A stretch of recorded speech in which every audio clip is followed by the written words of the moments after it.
Domination. No matter where you looked in the world of motorsports, it was the word on everybody's lips to describe the events of the weekend. So without further ado, let's talk about who dominated where and recap every bit of action throughout the weekend. Come on inside, family, grab a seat, join us inside the Scrutineering Room for our newest episode. Thanks for joining us, and now we're going to take a look at the weekend that was on this recording this on Sunday night. Just had the Cup race wrapped up, but let's start over in the Middle East, particularly in Bahrain. Formula 1, Formula 2, and Formula 3 kicking off their seasons. Let's start with the smaller series first. Formula 3, the third tier on the ladder to Formula 1. A lot of promising youngsters, but remember, as the pyramid gets thinner, so do the seats. So definitely a lot of pressure to perform and perform early.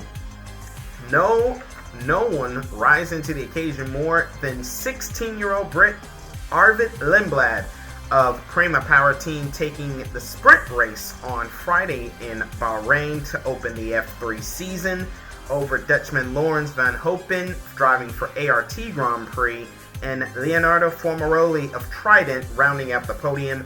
And for the Americans that just so happen to come across the series, give a root to Max Esterson.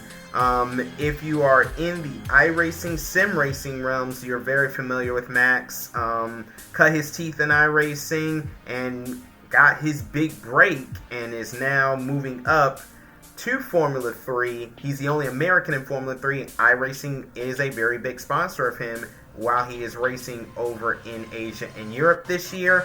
Max finished 6th in Friday's sprint race. Saturday they had their feature race. Unfortunately, Max did not factor, had some problems early on, and the car just never came back to him and finished out of the points outside the top 20. However, capitalizing and going big was another Brit, Luke Browning, driving for High Tech. Luke is a Williams F1 development driver, taking the victory with ease over Australian Christian Mansell, driving for ART in second, and Tim Tramnitz of Germany rounding out the podium for MP Motorsport. After the opening weekend, we have Browning in the points lead at 25.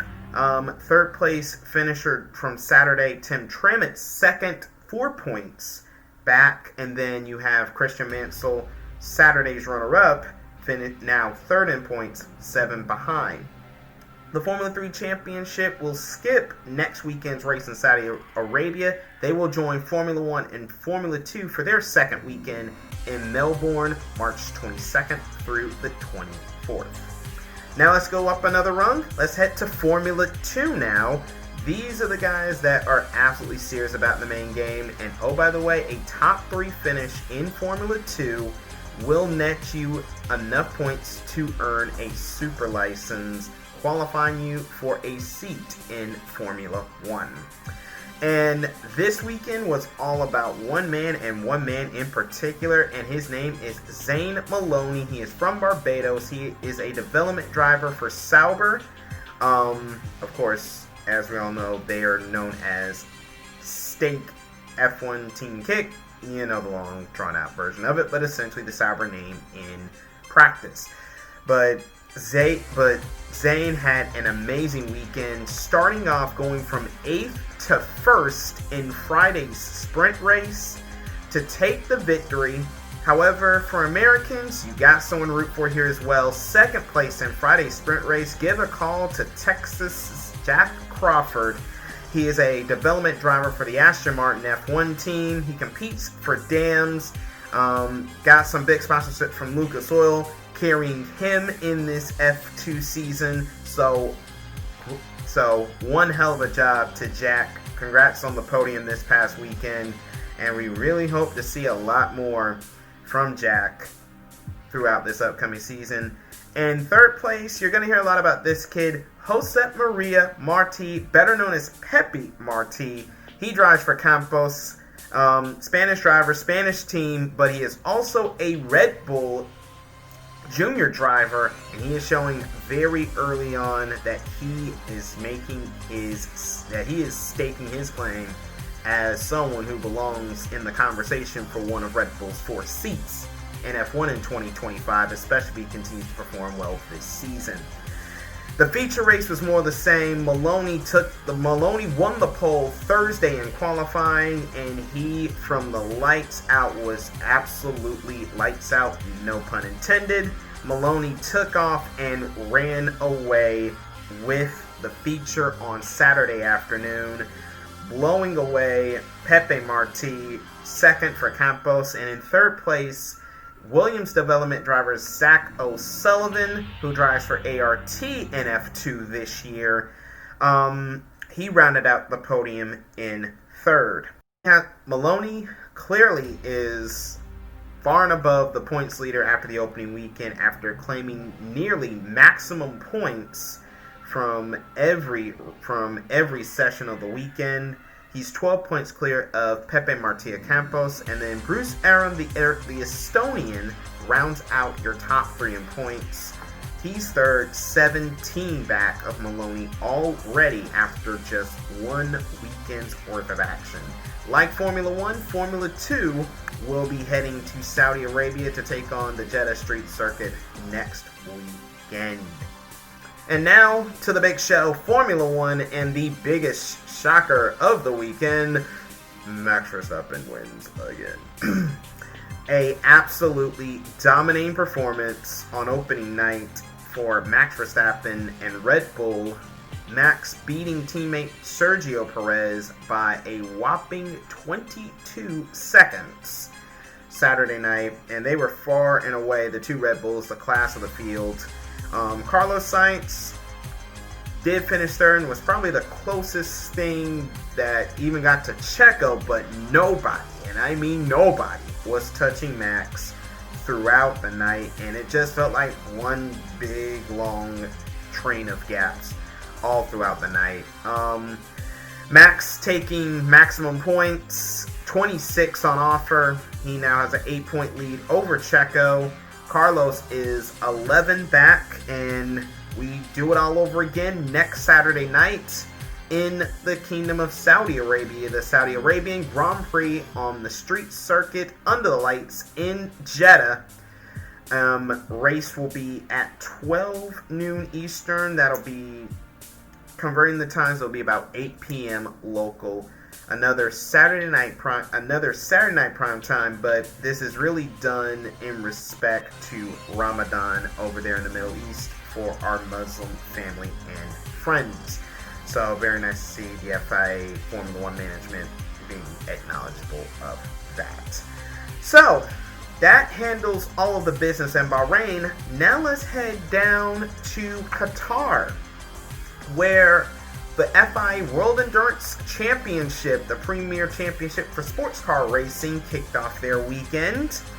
And what Max Verstappen is to Formula 1, Porsche is to sports cars right now, because it feels like there is no stopping the Stuttgart juggernaut of endurance racing. They've won the Rolex 24. They have won the Bathurst 12-hour, and Saturday night they notched their first win in the World Endurance Championship in the premier category since they last entered a factory effort in 2017. Kevin Estre, Lauren Vanthoor, Andre Lauderer, the victorious trio, piloting the factory Porsche 963 to victory in a commanding style, winning it by nearly 40 seconds over the Hertz team yield of the privateer Porsche 963, Callum Ilott, Norman Nato, Will Stevens, the pilots there. Ilott gave it one heck of a drive, but he barely held off pole sitter Matt Campbell, teaming with Michael Christensen and Frederick Makovicky in the second of the factory Porsches to complete an all-Porsche 963 podium in hypercar, of first for the category in its 4 years of existence. And in GT3, the party kept going. The Manthey Pure Racing Porsche 911 GT3 992 Klaus Bachler, Joel Strum, and Alex Malekin taking the victory for Porsche and over the Aston Martin duo of Heart of Racing, the American entered Aston Martin, Ian James, Daniel Mancinelli, and Alex Riberas second, and the Japanese entered the Station Racing Aston Martin, Erwin Bastard, Clement Matteau, and Marco Sorensen rounding out the first ever LMGT3 podium in World Endurance Championship history. The series now goes on about a 6-week hiatus. They'll get everything back to Europe. They will reconvene at the Autodromo Enzo Dino Ferrari for round 2 of the World Championship, the first 6-hour race of the season at Imola. Hopefully home soil for Ferrari will lead to a little bit of home cooking and a good home remedy for the prancing horse. By the way, the private AF Corsa Ferrari was the best of the LM hypercar regulated cars, finishing 5th. So a great weekend for the privateers.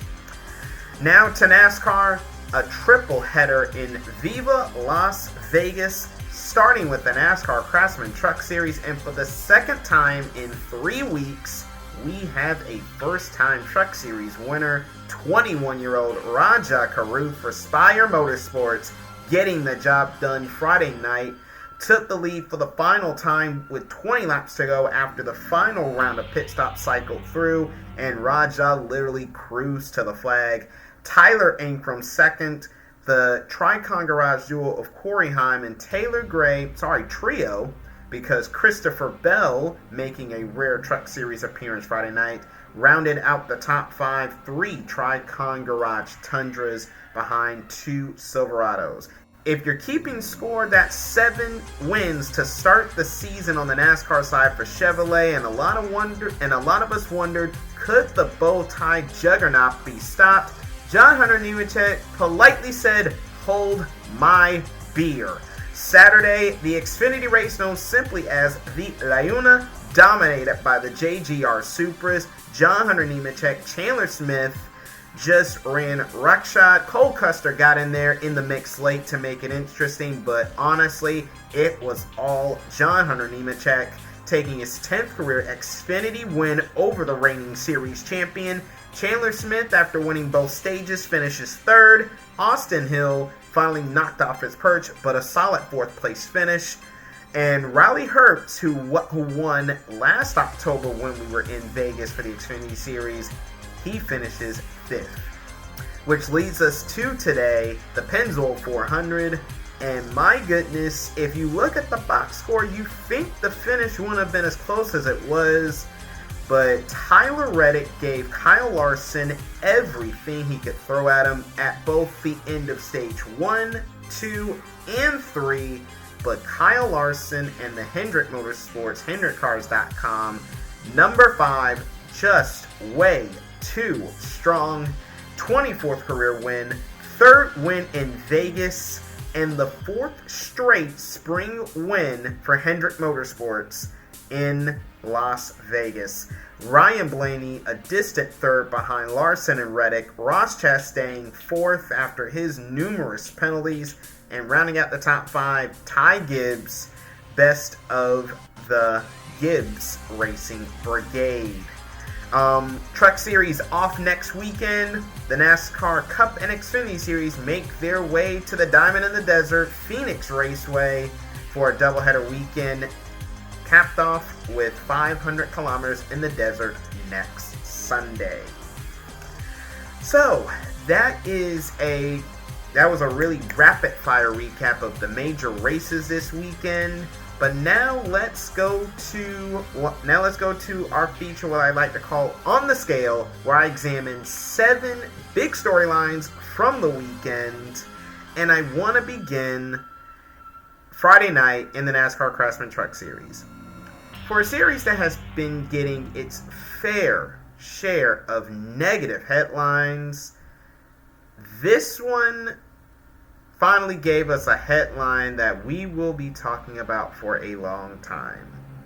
Rajah Caruth finally putting it all together. If you know me, I bang the drum for the black drivers in NASCAR. I'm a Bubba fan. I am a Rajah fan. Seeing guys that have my skin complexion, it helps a big deal. But make no mistake, Bubba, Rajah, and in the Arkham Menard series, there's a youngster named LeVar Scott. All three of these guys are talented, they are quick, they are speedy, they are not where they are by circumstance, and they are not there to be tokens. On the brink of this weekend's race, HendrickCars.com went and upped their sponsorship deal of Rajah from what was initially a 10-race deal.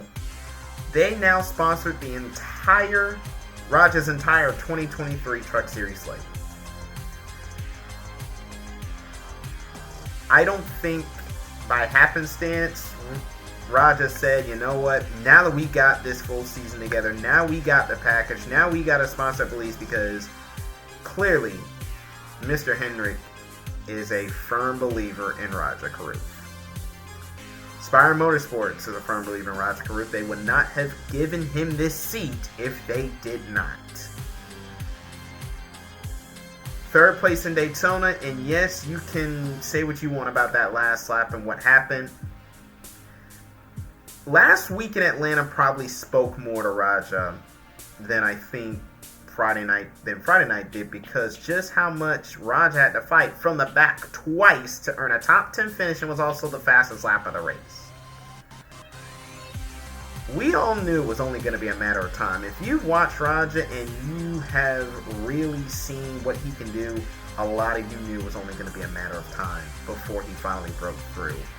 And I have not seen as much elation from a community, not just the black family of NASCAR, but beyond, as in the whole NASCAR community Friday night, saluting a very stand-up, well-polished, intelligent, polite kid.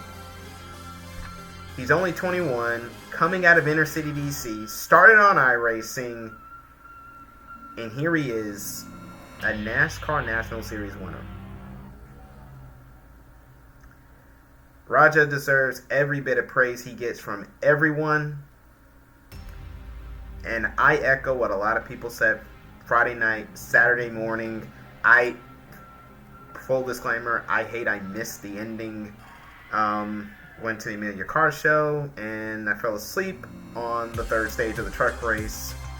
So unfortunately, I had to miss this beautiful moment. But I share the sentiments of many from Friday night and Saturday morning. This is the first. It will definitely not be the last. Bravo, Rajah. I'm elated you're finally over the hump, and I really hope that there is plenty more for you, because you are well deserving of it. And if you ever come across this, I would love to have you on this show. I would have a full convo with you, because people need to know about you, my brother. Number 2, let's go back to Qatar and let's talk about this landmark weekend for Roger Penske. And I know that sounds really weird to say, considering the captain has achieved so much in motorsport. But for the first time, NBC Sports put out an interesting statistic. The first time Roger Penske's teams have ever led an FIA World Championship was when Matt Campbell took the pole Friday night for Saturday's Enduro. And that blew my mind. And then Saturday, the sister car, which a lot of people joked was the has-beens. Lawrence, who is the older Vantor, his younger brother Dries also competes, and people call him the slower of the two. Andre Lutter, the old man, he's in his 40s. And Kevin Estre, by no means no slouch and no slowpoke, but he's been a forgotten man in the Porsche circles, bringing Roger Penske his first ever win in the FIA World Endurance Championship. Like you said, it amazes you what Roger Penske and his teams are able to do. Just when you think the captain has accomplished everything, he continues to show you that he never quits. I talked to Roger, not this year at Daytona, but this past year. I did speak to him at Daytona this year briefly, but I'll never forget what he told me when I was on the grid with him in 23, and he said, keep your mind fresh, because every day is different.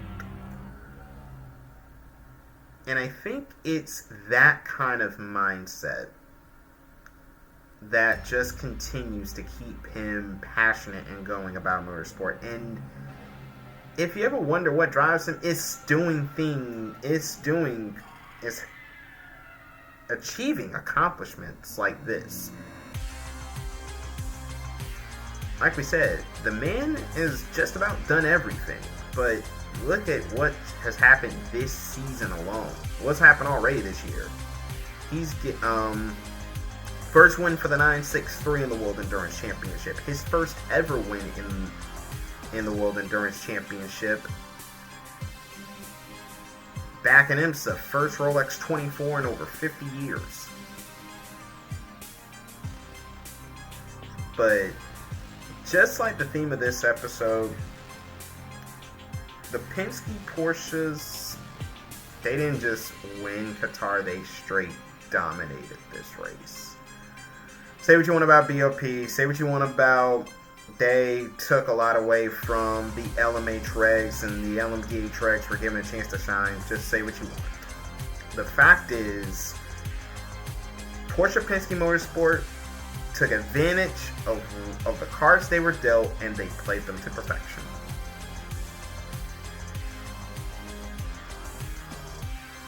And with the captain looking on, by the way, Porsche Penske was Penske perfect Saturday night in Qatar.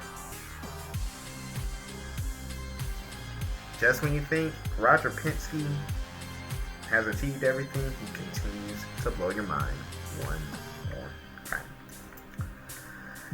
Number 3, let's go back to Vegas.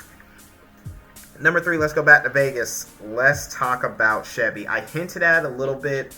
Chevy finally had their perfect start to the season broken Saturday, but Kyle Larson and Rajah Caruth with those Ricky Hendrick style HendrickCars.com paint schemes continue to make sure Chevy is going to be a force this season.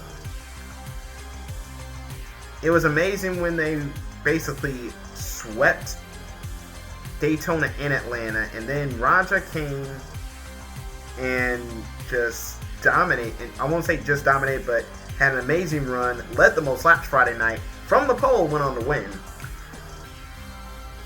Ran into Jim Campbell at the Amelia Concourse this weekend, and it's amazing how he lit up talking about Rajah, and how I mentioned how Chevy was off to this amazing start this season. And Chevy deserves a lot of the credit, and boy,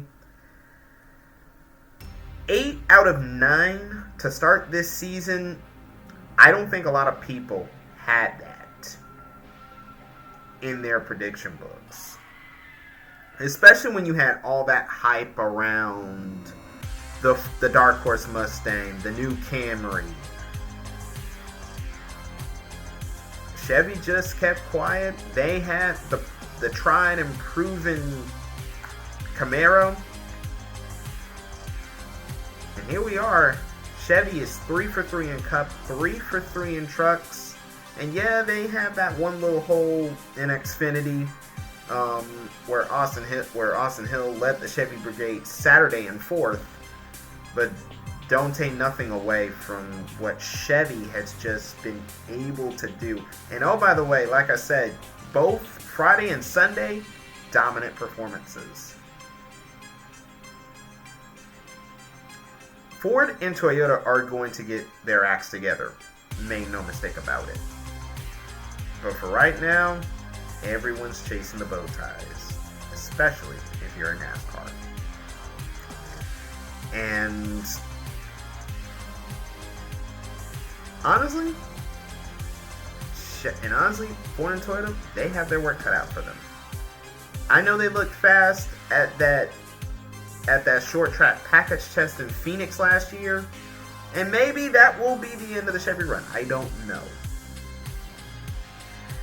But with Chevy having their tried, tested, and true package, until they're beaten, you gotta consider them favorites. From a dominating, near unstoppable force to a team that just is on the absolute snide, just looking for something to smile about. Number 4, are we seeing the beginning of the end for Alpine in Formula One? I think Alpine knew they were going to be behind the 8 ball when they started this F1 season, but I and a lot of us, including many of those inside that Alpine garage, did not think it was going to start this horrible. Worst 2 cars on the grid in Bahrain. Second last in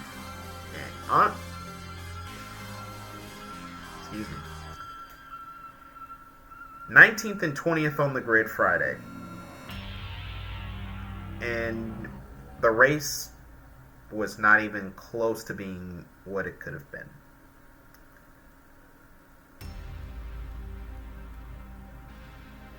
And after only one race, the word is the technical director is already packing his bags, turning in his notice, and getting out.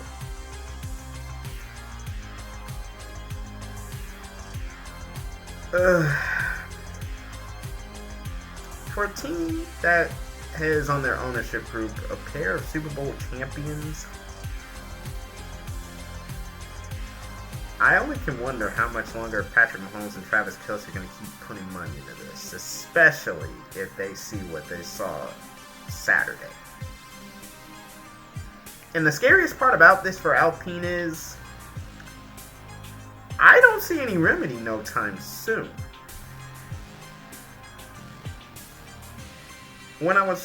If you watched my F1 prediction video, you saw that I had Haas actually outscoring Alpine because, honestly, I didn't see a lot that would convince me in that test. And I said there was a little bit of a spark with Haas because they were so reliable and so consistent. And then Nico Hülkenberg went and backed that up Friday night with a top 10 qualifying run.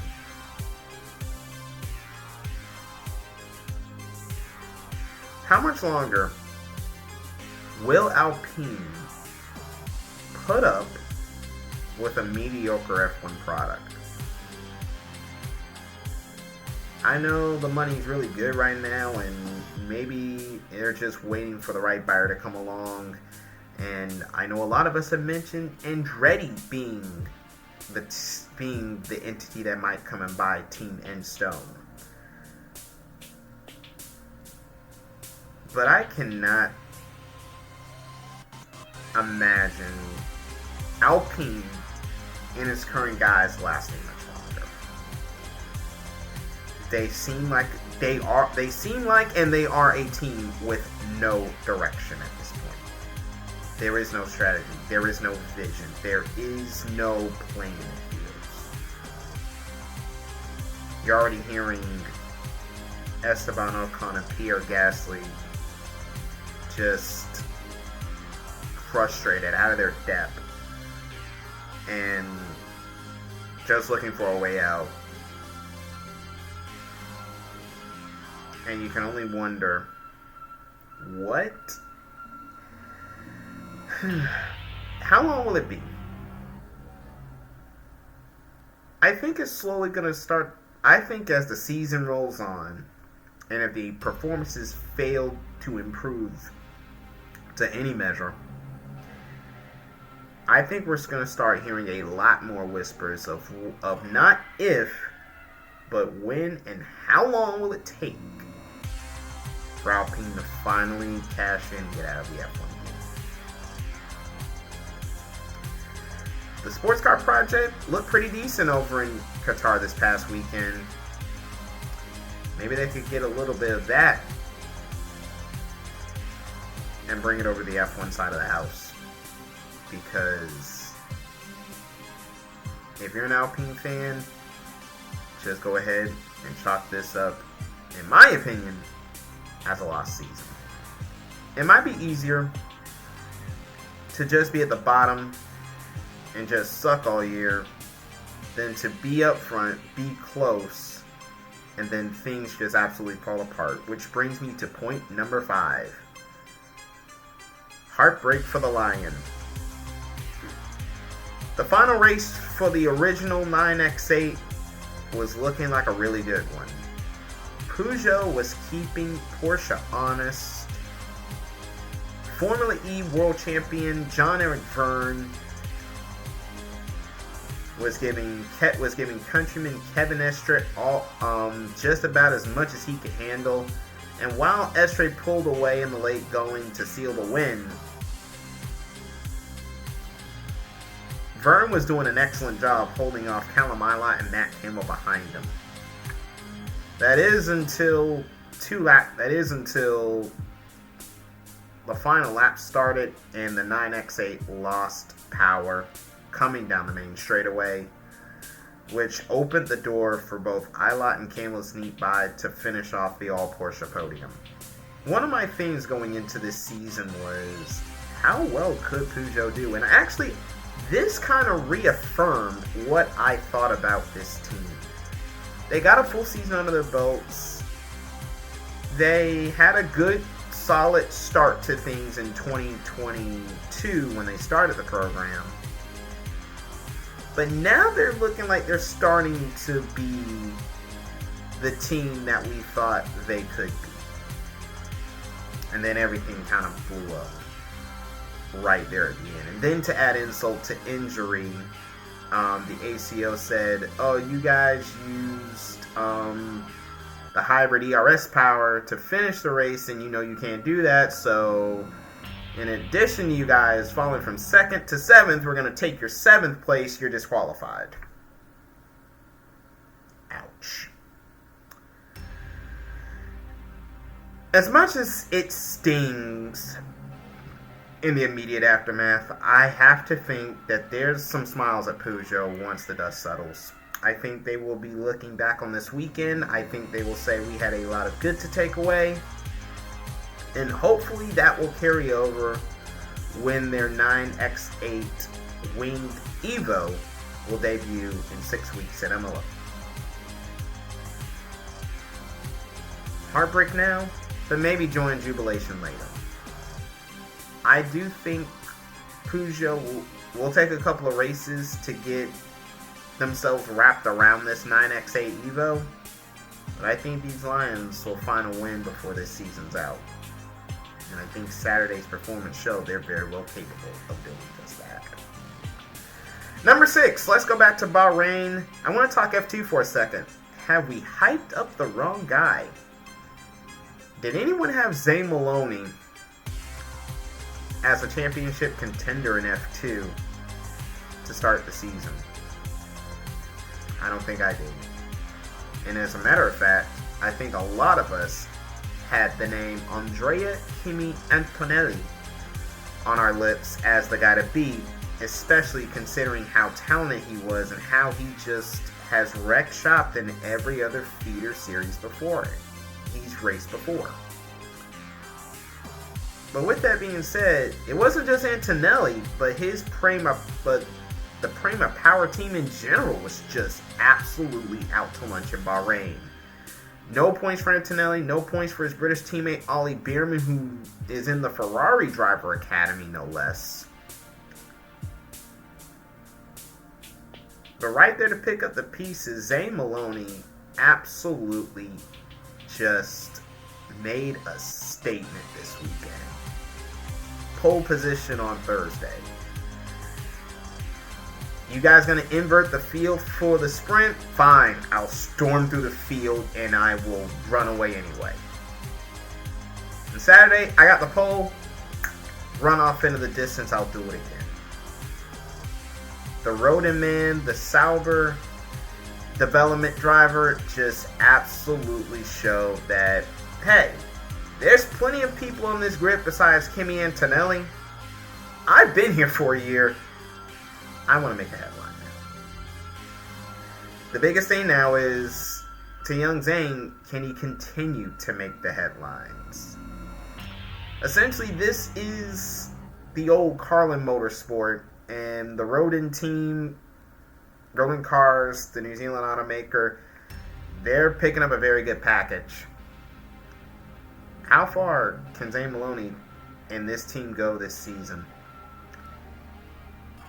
And can Kimi Antonelli rebound starting next weekend in Saudi Arabia and start showing everybody, hey, I'm not just hype and fluff, I'm here for a reason. But boy, but back to my original statement, Zane Maloney, he's shown a lot of people that he's got speed. Can he keep it the rest of the season all the way to Abu Dhabi? Time will tell, and we will see. And last but not least, number 7. If you follow me on social media, you've heard me say this one before. Red Bull are exactly who we thought they were. Red Bull Racing, Max Verstappen, continue to tease us over and over again. I don't follow testing. I don't follow practice. And I'm kind of stopping to do that because as soon as qualifying comes, Max Verstappen and Red Bull Racing just bring us back to the current reality we're in. And before you guys want to say, oh, here we go with this, look, I know. We went through this with Lewis and Mercedes. We went through this with Michael and Ferrari. We went through this with Mika and McLaren. We went through this with Senna and Prost. We went through this in the 70s with Niki Lauda and Ferrari. Ladies and gentlemen, I have news for you. Formula One is a racing series of dynasties.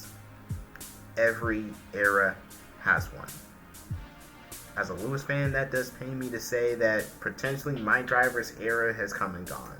I was here for it, I witnessed it, and I'll be proud to say that. I'm not the biggest Max fan, but I also have to admit that the run he and Red Bull Racing is on is amazing. Do we want to see things come back to 2021? Yes. Heck, one of my predictions was I think you'll still see 7 different winners this year. But, boy, seeing what we saw Saturday night, and Friday night for that matter, it kind of makes you think, oh boy, are we in for another 2023? What up with the updates? Can anyone find that second to take off? Or is it just Max Verstappen hitting the height of his powers? Is Max that 1 second? Because if you take Max out of the equation, you can easily say it's a whole lot of an easier race. Because Perez only got the better of Sainz by 3 seconds, if I'm not mistaken, at the flag. Are we in for a long season? I don't know. But I will say this. Don't put money on practice results. Don't put money on testing. All I can tell you is the race and qualifying tell you everything you need to know. Max Verstappen knows how to turn up the wick when he needs to. This past weekend, he did it again. Max now on 55 wins. He's well on half. He's just past half to Lewis's win total of 103. I'm not going to speculate if he's going to catch Lewis, but I will say this. If you're a betting man, you're a fool to think he's not going to win his 4th world title this year. And until we're proven otherwise, that's Formula One for you. So that's my on the scale 7 highlights from the weekend. And that concludes this weekend recap here inside the Scrutineering Room. Thank you guys so much for joining us. Like, comment, subscribe to my channel, because subscribing to my channel will actually keep you up to date with what I have going on in the coming weeks. So please stay tuned. We got some more coming for you. It's gonna be another busy week in the world of motorsports. Formula One's off and running, first of 24 races, and they're off to Saudi Arabia next week. And some other big races happening in the coming month. Some more, and the racing season is starting to kick off in real full bloom. So trust me, I'm only getting started, and I got plenty more to make. But with that being said, until next time, thanks for coming inside, family. I'm David. I will talk to you soon. And until then, keep a smile on your face, folks. You look much better when you have one.